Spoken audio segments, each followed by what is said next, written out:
Can everybody hear me?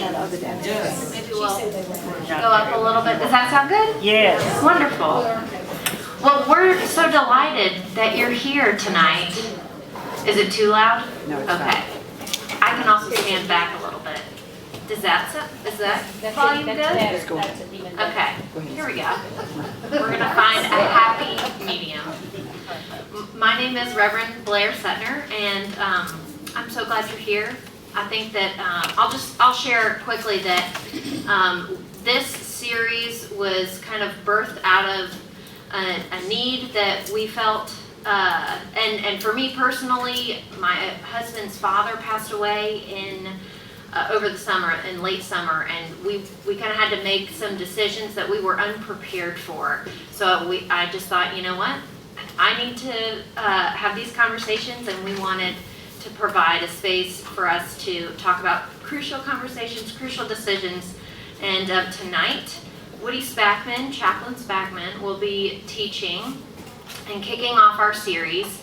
I feel like he really doesn't need an introduction, but I will just say that Woody is an ordained elder in the North Georgia Conference, a pastor here. He served in both North Georgia and in South Carolina for 20 years before becoming a chaplain, well, specializing in chaplaincy and working in the Emory healthcare system. And he's been such a gift to me personally, to this church. Right now he is teaching our care ministry, which kicked off a couple weeks ago, and he also leads a support group, a medical support group on Sunday evenings. And so I'm just so grateful for you. Thank you, Woody, and I will let you take it away. And let me also say that we made 10 copies, so not everybody gets a copy tonight. But Woody is going to share the website of this critical conditions planning guide, and he will share how to print it off for yourself. You're welcome to take the copy that is, if it happens to be in front of you, you're welcome to take it with you, but we only made 10 copies because they're 44 pages. It's also available online. You can do it online, yeah, you can just look at it online if you don't want to print it. Thank you, Blair. Good evening. It's good to be with you. Appreciate the opportunity. Yeah, I was a little shocked today. I went to the Ethics Center. I called Kathy Kemmelaw, who apologized for not being able to be here tonight.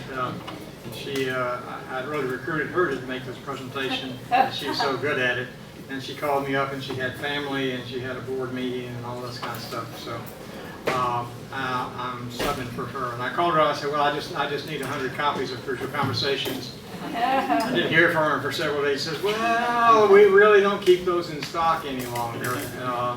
The title comes off of this that we did together, 1991, I believe it was, when the Patient Self-Determination Act was actually passed, and we were both very involved in doing workshops all over the state about crucial conversations, particularly advanced directives. So we're going to get to that in a little bit, but long story short, I couldn't get the brochures from them because they no longer stock them. It's all online. I'm still getting used to that. I said, I want the hard copy. I want the pretty cover. So I'm going to show it to you online. We're not going to work it through tonight because that takes about a 4-hour workshop to really do that effectively, but it's a very good resource.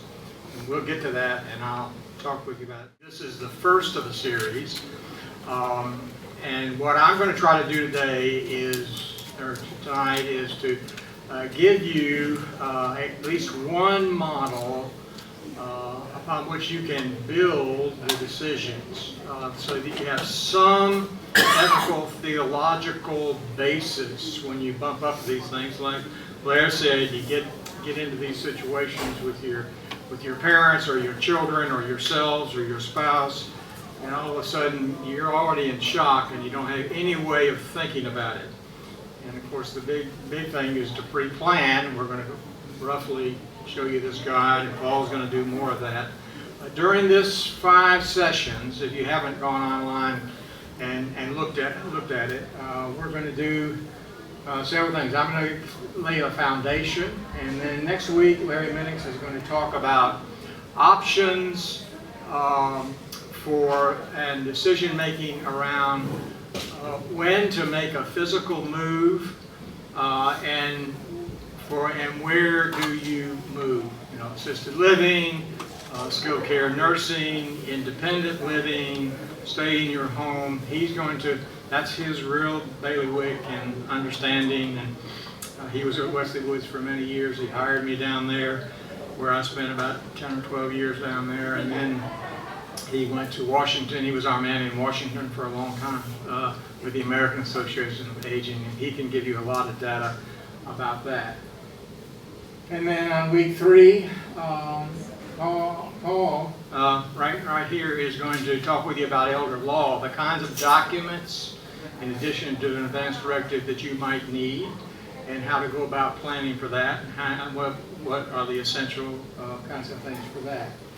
The tough questions you can answer. Then he has also arranged for us to have aging life care managers and patient advocates come and make a presentation. This is somebody you could, you know, hire or use if your insurance pays for it and that kind of thing, to help you guide through some of those rough transitions for yourself or your parents or your spouse when it gets to be very complicated for you.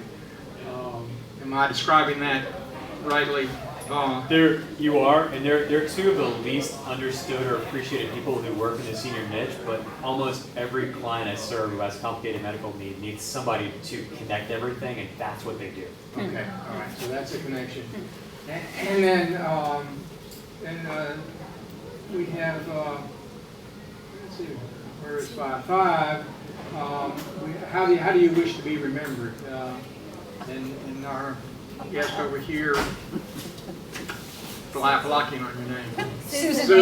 Susan, part of our community here, is going to lead us through an exercise. I'm planning on doing our legacy and what that looks like and how we might put that down on paper, which I don't want to give away all our secrets. But that's the 5. So this is just noting today is the beginning. Now, how did I get interested in all this? And why? So let me just sort of broaden the perspective out of my own history, okay? So my dad died at 1950, he died at age 54. I was in college. I was a sophomore in college. He had a sudden heart attack. Chaplain came in, told me one morning, put me on a plane, flew me home. There I was in the middle with my mother, and, you know, what do we do? Thank goodness for a good Methodist, Charlie Hope, who was an insurance agent in that day, guided us through many the decision maker around that kind of thing. But he also died in a state. It means he did not have a will. It was a nightmare, especially for my mother. It didn't affect me so much, but it did affect my mother because she was in a state, didn't have a will. And I was under 21. My mother got half of everything he had, the house and everything. My sister got a quarter, and I got a quarter. But mine was tied up in the courts because I was underage. My sister could readily sign over her quarter to mother, but I couldn't without, you know, having to go to court and do all that kind of thing. So, you know, my 21st birthday present was a call from my mother to say, hey, the document's in the mail, will you please sign this so I can sell the house? you don't want to have, you don't, Dad never intended that for mother, and it just gives an illustration of some of the things that you need to take care of. Now, speaking of my mother had inflammatory carcinoma of the breast. It's a very rapid expressing, cancer. She lived a couple or 3 years with that, with radiation and chemotherapy. But, you know, we got down to a situation, and I just, several situations, but the real key point, or turning point, is one night when she was with my sister. She was living with my sister at that time. She had gone into a skilled care nursing home, which she said, you know, please do whatever you want to do, just don't put me in a nursing home. Yeah. Thank God I didn't say, okay, Mom, Because I did. We ended up Crawford Long Nursing Home. She threw herself out of the bed and on the floor, and back in the hospital, and then went to my sister's house. So she, she still had the power, But she started bleeding one night. They rushed her to Northside Hospital with an arterial bleed.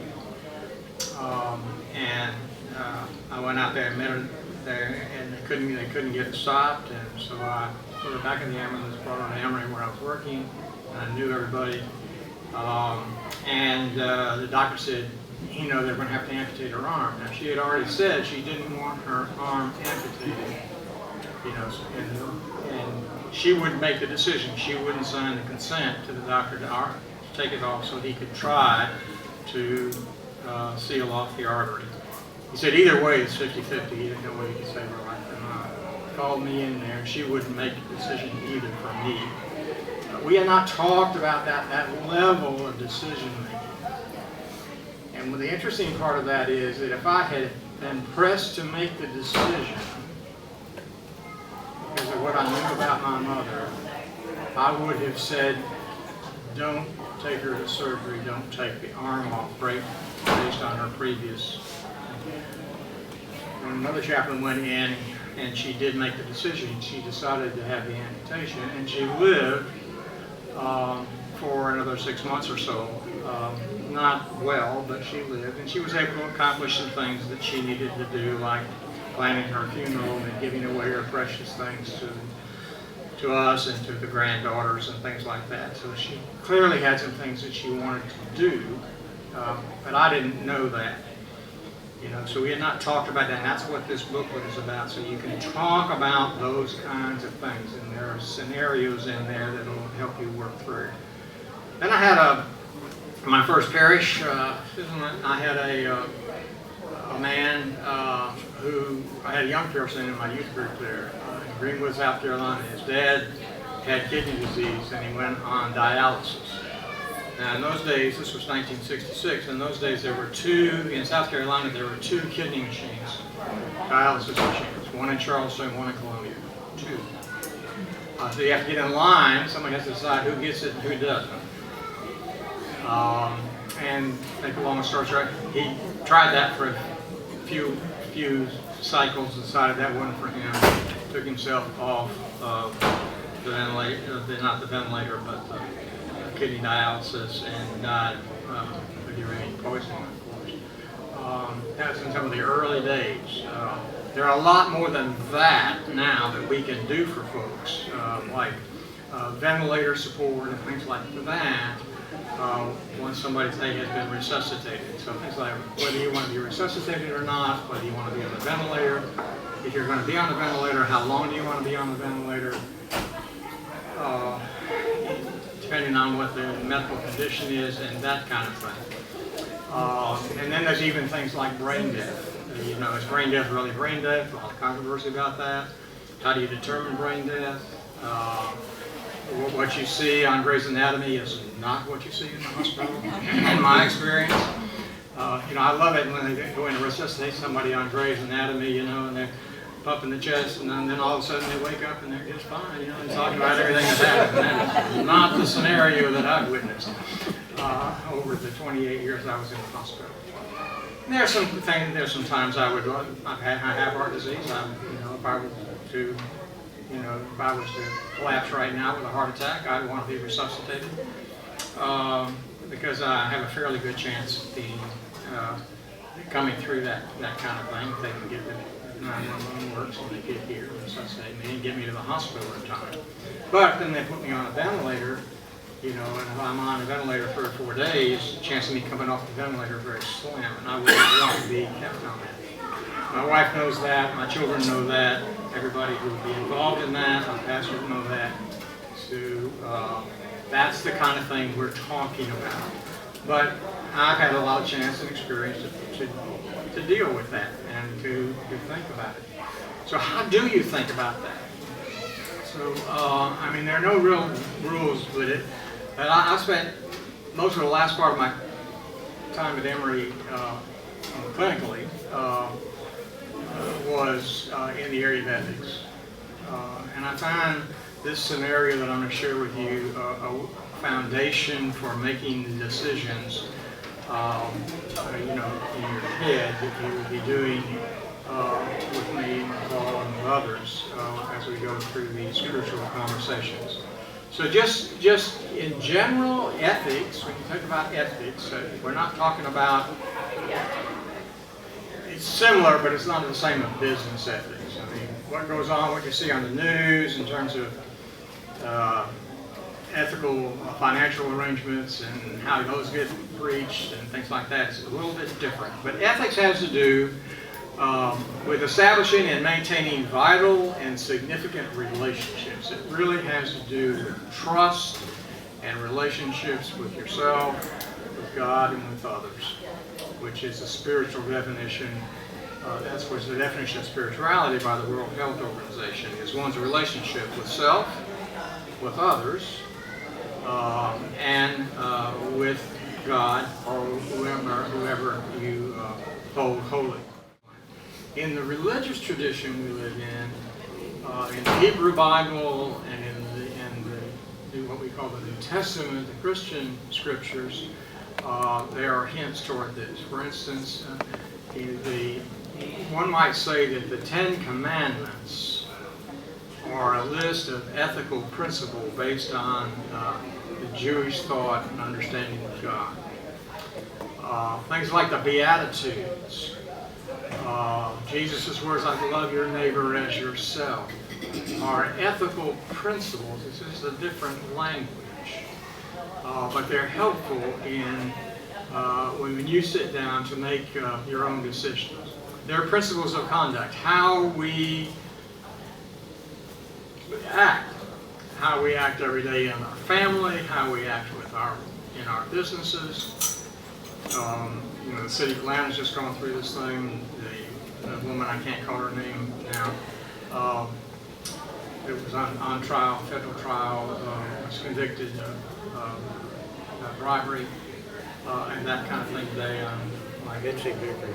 What's that? Mitzi Vickery. Mitzi Vickery, at the root of that is an ethical concern. Whether or not she committed a criminal act or not, the jury seemed to think that she did. But it's the ethics. Well, when we have a responsibility, what is our ethical obligation? And I mentioned the Decalogue, or the Ten Commandments, and the life and teachings of Jesus. And I'm going to speak through some of this. So, when we talk about how these kinds of crucial decisions regarding our lives and our deaths, one of the things at the root of all that is what you believe about life itself. Now, in the Jewish Christian tradition, we hold that life is creation, and that God, as we understand God, has created life, and the Ruach picked up the earth and breathed the breath of life into the earth, creating the human being. That's the Genesis story of the origin of life. So when we're talking about it, this is not just a computer where when we're talking about the breath of life or the kidneys, this is a creation of God, and therefore needs to be treated quite sacredly, in my opinion anyway. And it's not something that can just be arbitrarily decided or have a rule book in this situation. And if your numbers are X, Y, and Z, they may be informative, but that's not the essence. If your blood pressure and so forth. And it gets to be very, very complicated. In Psalms 90, for all our days pass away, our years come to an end. So teach us to count our days that we may gain a wise heart. Life involves both a quantity and a quality. Most of us think of life in terms of quantitative terms. How long does one live? We had a guy out at Park Springs, where Mary and I are living now, just celebrated his 100th birthday. That's great. He's active, he planned the whole party, he invited everybody, he had a band, he danced. That's fine. you know, but there are a lot of folks who don't live that long either. Some people who live very, very short lives. So what is the quality of life? When we're talking about ethics, we're really talking less about the quantity and more about the quality. At least all my decisions that I have written up and have had for many years, and Paul's been helpful to me and Mary in rewriting those according to current laws and that kind of thing, you know, as we speak. You know, it's all about the quality.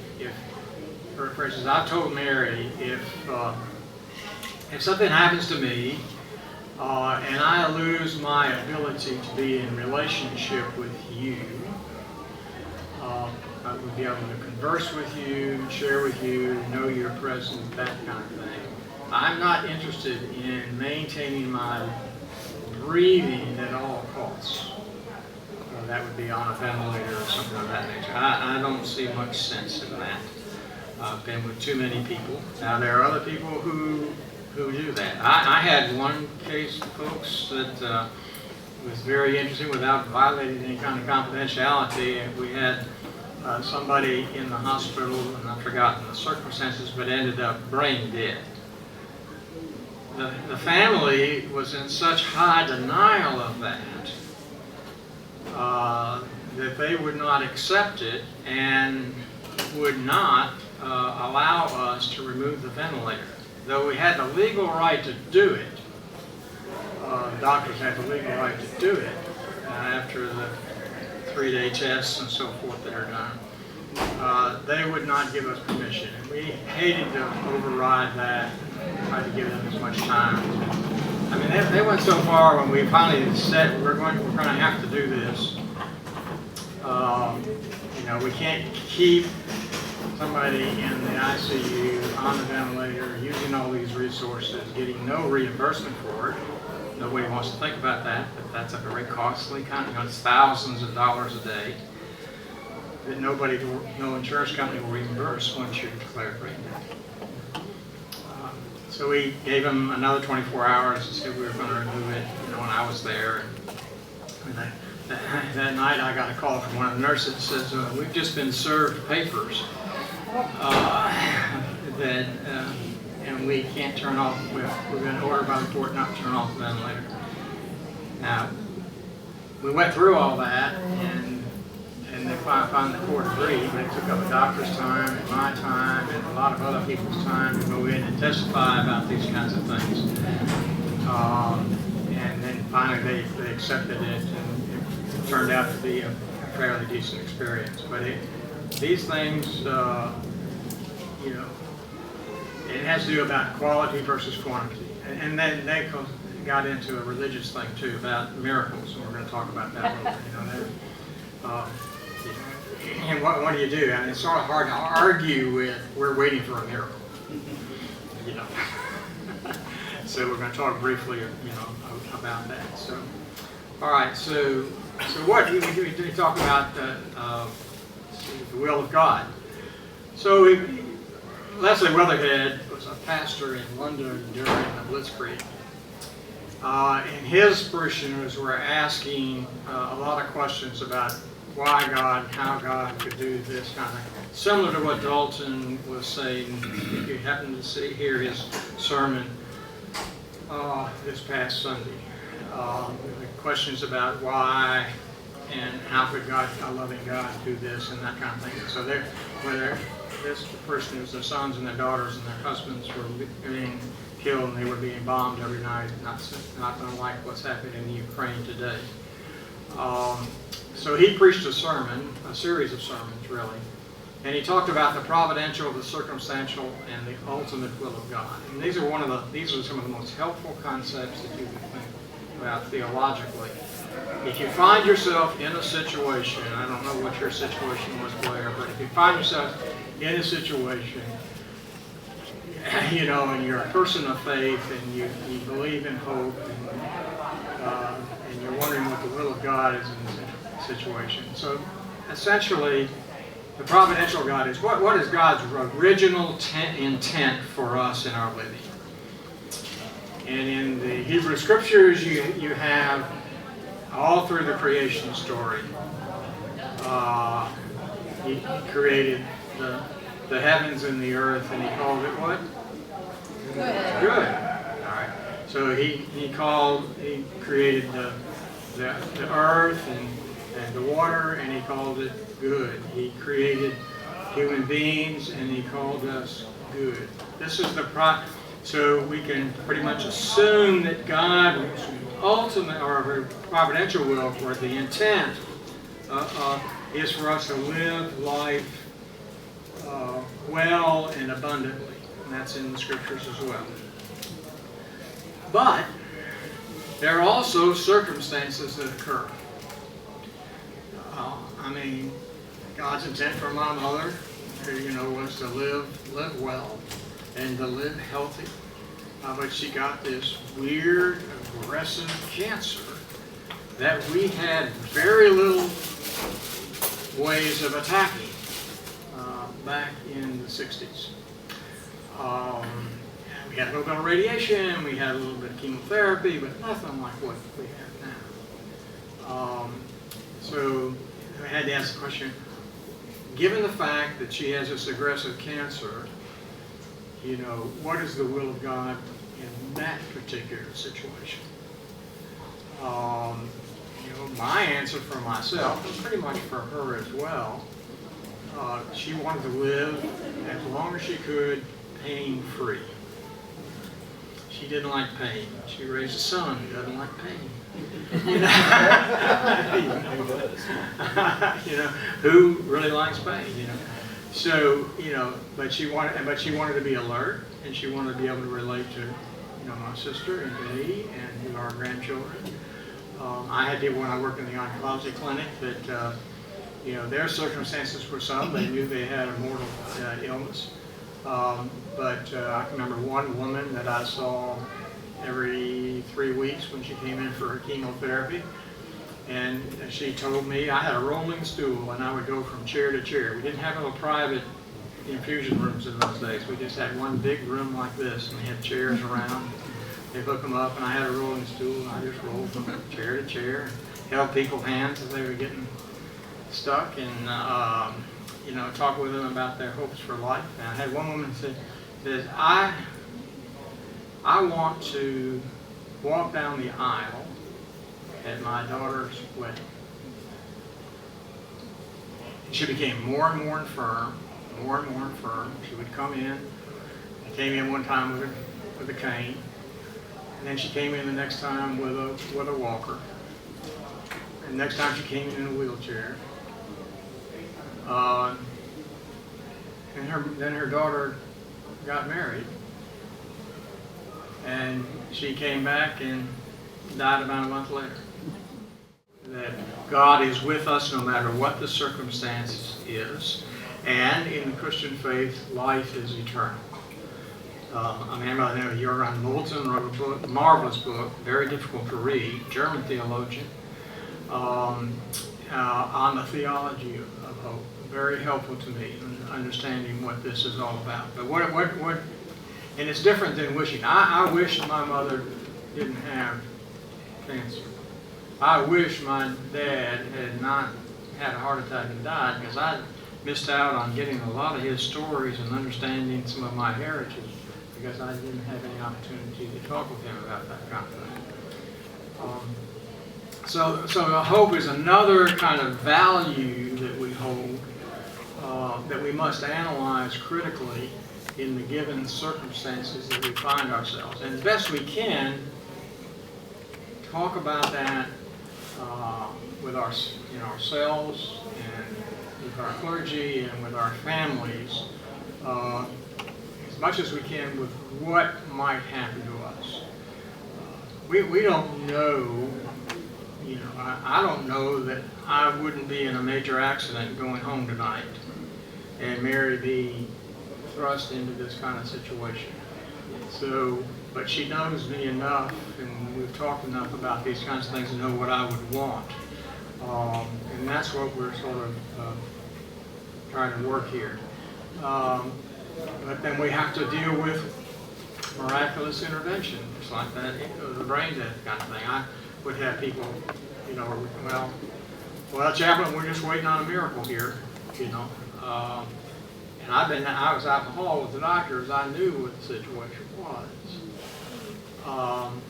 But I also know that, you know, the worst thing is not the last thing.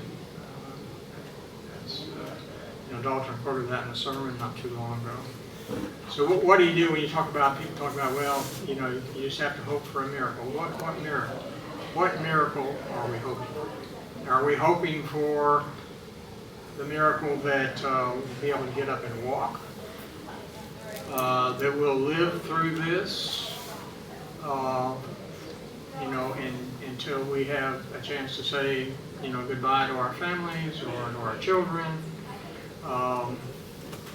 You know what? Or is the miracle that this will just miraculously disappear? Have I ever seen that in my career? Yes. Has it been routine? No. I mean, you know, if you have pancreatic cancer, you know, we've made lots of progress in treating pancreatic cancer. The chance of complete cure is very, very slim with medicine as we know it, you know, today. I have a good friend, a chaplain colleague of mine, and his wife. Just saw him two weeks ago. She has pancreatic cancer. She's been working with that now for 2 years since diagnosis. She was able to come out to the beach house with us and enjoy. We went out to eat together. And we had, you know, some good times together. But it's been up and down. That she's made the decision to live through this as long as she can, you know, within reason. But when we're talking about miraculous intervention, is medicine, even within its limit, miraculous? You know, I tend to be a fairly blunt, you know, person.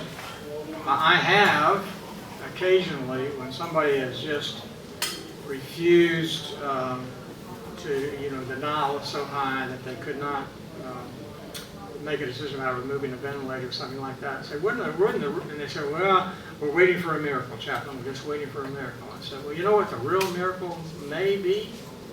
No, what's that? I said, taking the person off the ventilator and see if they live. Now that would be a miracle. You've been on a ventilator for 6 weeks. Your chances of taking that off and breathing on your own. Have I ever seen that happen? Yes. And the doctors say, well, chaplain, explain that one to me, you know. But mostly, I've been in the room, they remove the tube, and people die within a short period of time. Another question is, are we standing sometimes in the way of the real miracle? The miracle that comes with death and everlasting life.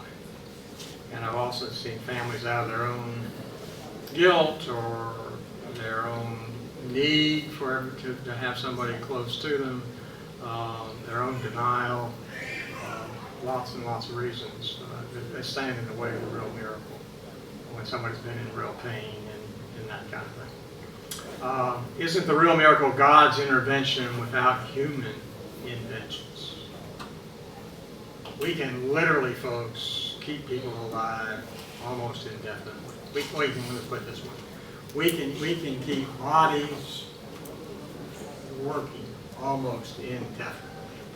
Hearts pumping, you know, lungs being inflated and deflated, kidneys being dialyzed almost indefinitely. But, you know, is that really living? I think that's a fundamental question that you must ask yourself when you're making these decisions. Some of the history of this, I'll go back to Karen Ann Quinlan and Nancy Krazan back in the 60s and the 70s, laying in nursing homes, you know, on ventilators with no advanced directive. I don't want that for my children. I don't want them to have to be making those decisions. I don't want to live that way. But you may. This is a very individual decision. You may decide you want everything done no matter what. But it has its consequences. So, how do we think about this then? That sort of painted a scenario, and you got real serious with me. That's what I do to people. But there are 5 major principles that I want to lift for you today, not in detail, that govern ethical decisions. And then I'm going to give you a scenario of how to look at it. The first is non-maleficence. It comes out of the general, it didn't originate, but parallel to that in our tradition, religious tradition, is Wesley's words of do no harm. But non-maleficence means do no harm. And what we run across with these kinds of things are the proxy decision makers. Who are you going to name as the person to make decisions should you not be able to make decisions for yourself?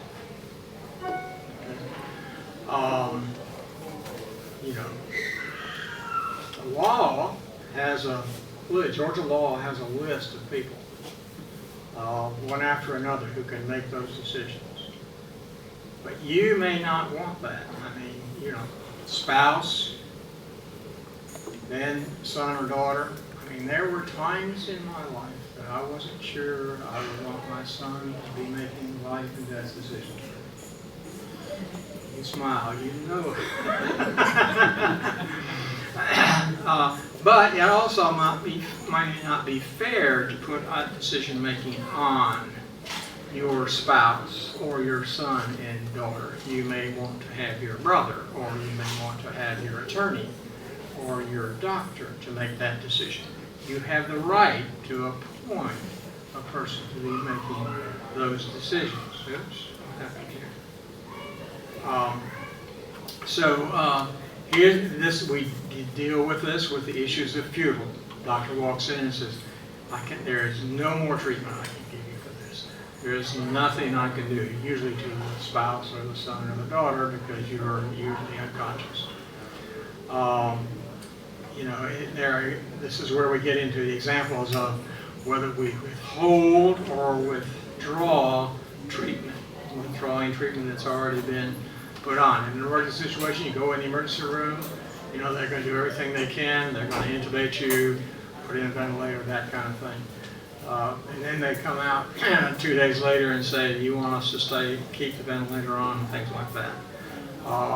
And you have to deal with that. So that's when it's good to have a proxy decision maker that you've had conversations with. In this kind of situation, I would want this. In this kind of situation, I don't want this. And then, obviously, that has to do with the prima facie. This is a legal term, as I understand it. It's what's on the surface. This is making the decision based on what we know at this given time. Okay. But basically, is we don't want to do harm to somebody. That was the decision with my mother in the arm. The doctors, if this was going to be harmful to her, they didn't really want to do it. But it was really her decision to make at that time. And then they went to me. Unfortunately, she came back to the point that she could make that decision for herself. The second principle is to keep that up, just file that, non-maleficence. Beneficence. Do all the good you can. So for we want people to do all the good we can for us, just like we want to do all the good we can for somebody else. And that's a principle that the Hippocratic Oath, that's what the doctors are about, that's what the nurses are about, But understand that those two things, beneficence and non-maleficence, can conflict. Yeah, we can do this. We can go back to surgery, We can put that shunt in, we can keep the ventilator on another day, but is that doing more harm than good? Is what you have to ask yourself if you're the agent in that situation. So beneficence, you end up balancing the good against the harms. And what are the limitations that we can do? Bumped up against more than one doctor saying that they have a right, that a human being has a right to know what their disease process is. And now it's sort of the norm. But it was, doctor knows best. Whatever the doctor says. And you still have people saying, whatever you think, doctor. So you have to think about that as we become more knowledgeable around what's good and what's not. So you got those two. Then you have the third one being autonomy. And that is the person has a right to make their own decision about their medical care and about their life. It gets very, very complex. But people do have that right. And that is what the Patient Self-Determination Act was all about. Not everything, but in this section of the Patient Self-Determination, you have the right to predetermine who can act on your behalf. And that's a value of your autonomy. There's a basis in law. It involves informed consent. That's why you have to fill out all those forms when you go in for any kind of treatment. It is based on what we call substituted judgment. That somebody, if you're not able to make your own decision, you appoint somebody as your agent that can make that decision. And you have to trust that. Now, they can't make a decision against if you're alert and oriented, they can't make a decision against you on your behalf. But if you're not able to make your own decision, that's when they step in, and it's based on that substituted judgment. The fourth one is justice. Both distributive and comparative justice. Theologically, it has to do with stewardship.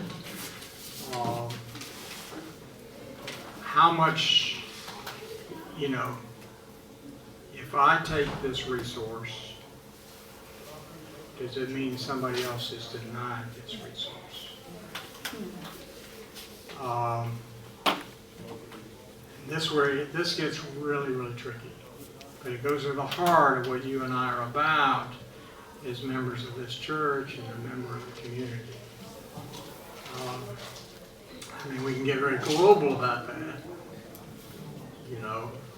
We made a choice, in this country just in the last 2 years to make enough vaccine for everybody in the United States.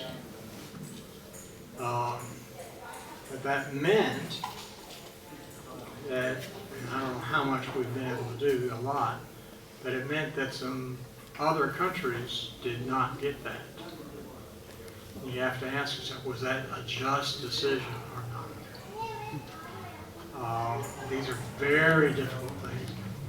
They're rare in this kind of situation, but I can remember, do you remember, most of you in here may remember, when Grady decided to close their dialysis clinic to immigrants. And we're sending people back to South America.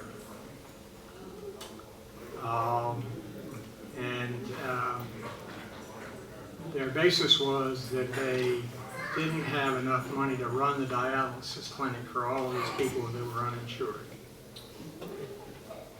and still take care of all of the other folks in their system. It's a tough decision. I got very angry about that. I went to my administrator at Emory at the time and said, I'm angry about this. I think we ought to do something about it. He said, what do you think we ought to do about it? I said, I think we ought to open our dialysis clinic to all these folks. And he turned to me and he says, Woody, when every other hospital in Atlanta agrees to take their fair share of these folks, I'll be glad to do it. But I can't bankrupt this hospital by making that decision. and I got a whole other slide set on business ethics and making those kinds of decisions. If you have a spouse that is going to require 24/7 care, you're the only caregiver, there are no children there, you can't afford to hire the help, you can't afford a skilled care nursing facility, you don't have the insurance for that. Is it the right decision to send that person home and run the caregiver into the ground? Or is it, you can just expand on those kind of things. Those are things that it's important to have conversations about. So then the fifth one that nursing really taught me was all about the community. You know, make a decision that that you're not going to, say a doctor makes a decision that they're not going to resuscitate somebody, and then they turn around and walk out of the room. Who gets left taking care of the patient and the family? It's the nurses, and the effect on them, and the accumulated trauma of that happening over and over and over again. Now you say, oh, they're trained for that, and there's a human toil for that. And we've seen that in our healthcare system. That's why this church is offering that support group. Because, and we're hearing on Sunday nights, you know, when these folks called in to us, just the burden that they carry, they carry. They're not being able to sleep, you know.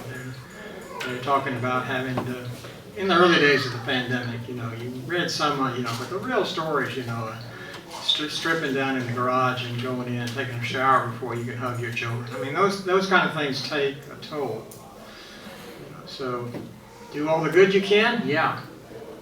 But when does the harm overcome the good? And I don't pretend to have all those answers, folks. I really don't. But I'm glad to sit down in a conversation with people and sort out what your values are.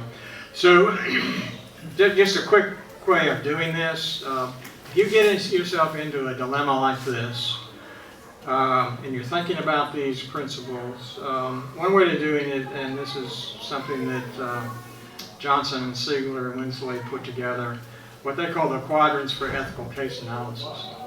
So you can do this on a napkin or a piece of paper or a whiteboard. So you look at the medical indications and the patient history and clinical condition of your family member. You look at the quality of life. Then you look at what do you know about the patient and family preferences. That's where these documents really come in helpful and they come in handy. You've had all these documents filled out. You know, what are their values about creation and life and death? What advanced directives are there, you know, in place? And then what are the external factors? What are the interests of others? You know, are you going to exhaust all of the financial resources of an individual in his or her health care toward the last 90 days of life? Or it would be all right to forego some of that in the interest of the kids going to college. Yeah.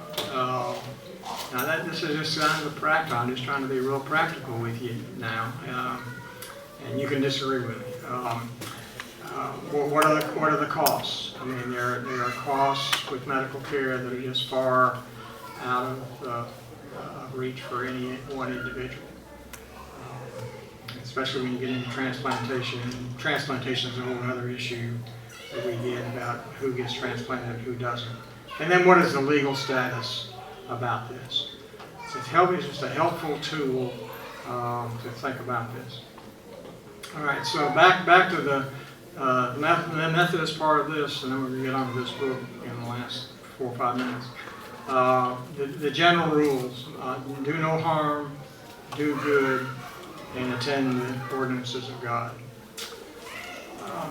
So a very practical solution to this, or not solution to it, but is this Crucial Decisions Workbook, and there are 10 copies out here. And I want to run through it if I can make this work. What did he tell me to do?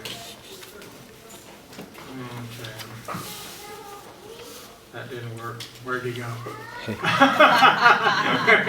That's why we have Dave. Thank you very much. Okay, all right, so.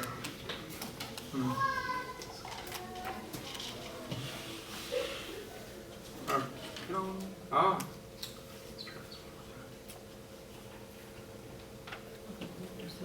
Do what? Ah, okay, all right, so this is a planning guide.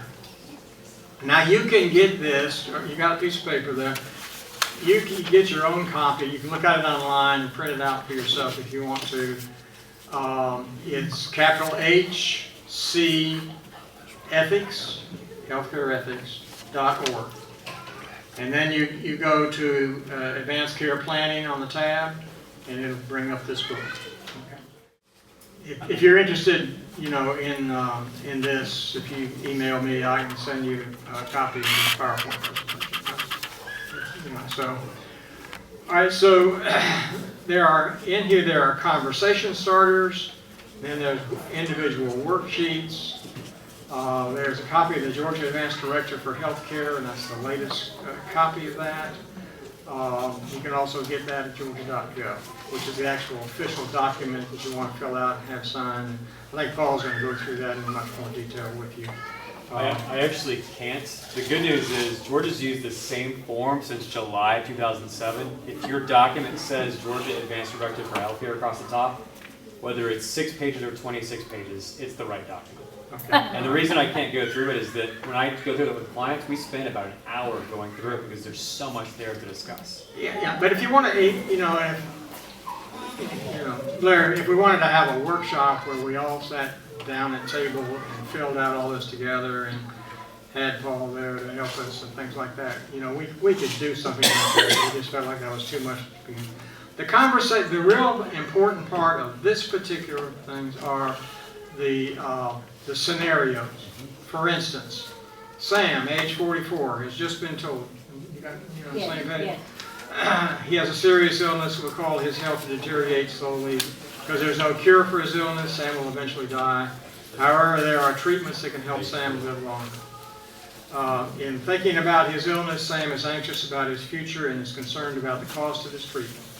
Because he has a strong faith, Sam is not afraid to die. However, he never talked about his death or thought about the kind of health care he wants. He's concerned about how his illness and death will affect his loved ones. That's just sort of the data that you have here.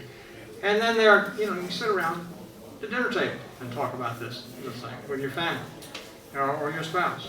The questions: are you reluctant to talk about the prospects of your own death? A lot of us don't like to talk about the death. My mother-in-law, I tell this story a lot. She was a very disciplined former secretary. She had a spiral notebook that had her funeral plans, including all the hymns and the scriptures and who she wanted to conduct the funeral in it. She had all the pallbearers listed. She had, what kind of flowers she wanted, where she wanted held, all that kind of stuff in it. And every time Mary and I would go up to see her, she lived over in Northburg, South Carolina, she would pull out that book. And she said, "Woody, come over here, I want to talk with you about this." And she said, "You're the only one in this family who'll sit down here and talk with me about this." She says, everybody else said, "Oh, no, Mom, you're not going to die anytime soon. We'll talk about that later, everybody." Well, yeah, but if you don't do it, you're not being very realistic. And the last time we went before she died, she pulled out that thing again. Said, "Woody," she said, "well," she said, she looked down, she said, "well, I had to scratch off another one." I said, "Scratch off another what?" "Another pallbearer." I said, "Well, what happened?" She said, "He died." She says, "I don't know how I'm going to get taken to the grave." I said, "Miss Dorothy," everybody in Low Country, South Carolina, Mr. Mr. Ball and Dorothy, "Miss Dorothy, don't you worry about that. Between me and the funeral director and your grandchildren, we'll get you to the grave."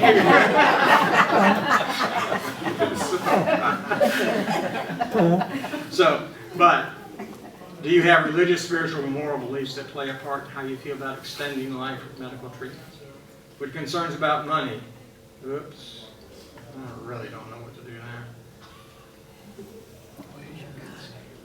I drag that thing out of the way. Oh, I know what that is. That's mine. There you All right. go. Good job. Would you be concerned about being a burden to your loved ones if you were terminally ill? Would you be aware?